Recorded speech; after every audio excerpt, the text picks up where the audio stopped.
There's a hot, not so new scheme circulating on the defensive side of the ball in the NFL, and it all starts from Vic Fangio. Fangio had great success in his time with the Bears, which led him to being hired as the head coach for the Denver Broncos. That eventually spawned Brandon Staley, who worked as a linebackers coach with Fangio in both Chicago and Denver. He then joined Sean McVay in Los Angeles as the Rams defensive coordinator, and he's now the Chargers head coach. The Fangio and Staley influence doesn't stop there. The Green Bay Packers just hired Joe Barry, who is a linebackers coach with the Rams under Staley, and the Bears have promoted Sean Desai, who spent 4 seasons with Fangio before he left for Denver. A lot of the success and proliferation started with Fangio's time with the 49ers and Bears. Fangio has been running a variation of his defense for his 24-year career in the NFL. Brandon Staley just brought that scheme back to the main stage with the Rams in 2020, where he had the #1 defense in the NFL by weighted DVOA. So what about this defense and the way it's played makes it so tough for offensive coordinators, and how does the system generally work? Fangio's defense doesn't blitz much, nor does Staley or any of Fangio's disciples. He operates predominantly out of a 2-safety shell, but uses that template to roll into different coverages and disguise what he's doing in the secondary. With 2 deep safeties though, that takes a player out of the box and can stress the run game. That's why his fronts in the safety position is a critical piece in Fangio's and Staley's defenses. Those safeties have run responsibility, and they tend to play closer to the line of scrimmage than safeties normally do in the NFL. That allows them to more immediately contribute, but they also have to be athletic enough to recover from run reads and still be able to cover deep. Up front, Fangio and Staley tailor things to fit their personnel. Staley uses a lot of tight fronts to help eat up gaps and free guys up for one-on-ones outside or in the middle. Using those odd fronts or 4-3 under fronts allows him to kick normal defensive ends inside to work on guards instead of tackles. Here, Fangio is using 3-4 personnel and creating a 4-3 under front. A 4-3 under is 4 defensive linemen at the line of scrimmage and 3 linebackers with the 3 technique away from the tight end or strength of the offensive formation. That's what makes it an under. An over front would have that 3 technique to the strength of the offense. While Fangio is showing 5 players at the line of scrimmage, outside linebacker Bradley Chubb is actually dropping as a zone defender. He's the strong outside linebacker and is jamming the tight end before dropping into coverage. The weak side outside linebacker is the rush end and is getting a one-on-one with the tackle on the other side.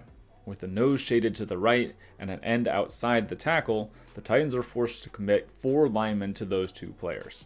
That creates 2 separate one-on-ones for the Broncos with their 3 technique and weak outside linebacker.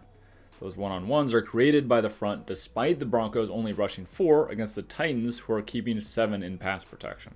Those kinds of fronts are a staple of what Fangio does, and Staley did that in a big way in LA last year as well. You can see how similar the setup is here for the Rams against the 49ers. They also have a nose shade with 2 defensive tackles inside leverage the offensive tackles and a strong outside linebacker on the right to the tight end. However, on this play, you can see the safety and their run fit responsibility. They're coming from depth, but filling off the defensive tackle to the right. When he gets hooked and controls the backside C gap, the safety is responsible to fill the inside and the B gap. Meanwhile, that nose is occupying 2 blockers in the A. Aaron Donald has a one-on-one to the play side and forces the running back inside to the filling safety. The front has created advantageous matchups while still maintaining 2 deep defenders to protect against the pass. Staley especially used a lot of varied personnel when giving similar tight or 4-3 under looks. He'd walk down linebackers over the center or in the B gaps to show heavy pressure, then have those linebackers bail into zone coverage. He'd also use a variety of twists and stunts off of those looks. Behind those fronts, as mentioned, both Fangio and Staley run a lot of 2 safety shells. That doesn't mean they're always playing cover 2 or cover 4 though. They often use that shell to disguise and move secondary players around to give varied looks post-snap. Here, Staley is ultimately getting to a Tampa 2 look, but doing it in a very unique way. He's rotating one safety to cover for a cat blitz from the corner, bumping the other safety over, and then backing up the trip side nickel. That's a lot for a quarterback to process all after the snap. That disguise is then matched with what the Rams are doing at the line of scrimmage. There's linebackers that are bailing, there's that corner blitz to cause confusion, and ultimately, they're only rushing 4 defenders.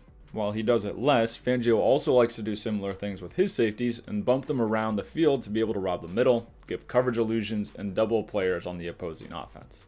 Fangio is huge on zone coverage and moving players around, and that allows the secondary to make plays on the ball. He likes his safeties to be interchangeable and flexible so he can be more unpredictable. His scheme implements some man coverage principles and creates a lot of versatility in his defensive play calls. Both Staley and Fangio need some dynamic players to really make the scheme work, but when the horses are there, it's a difficult defense to prepare for. The versatility of the fronts and the coverage behind it make it difficult for offenses to game plan against. From very similar pre-snap looks, they can change what they focus on taking away from week to week. If Joe Barry and Sean Desai also put together good units, the Fangio tree will only have just begun to grow its branches. Hey guys, I appreciate you watching all the way through.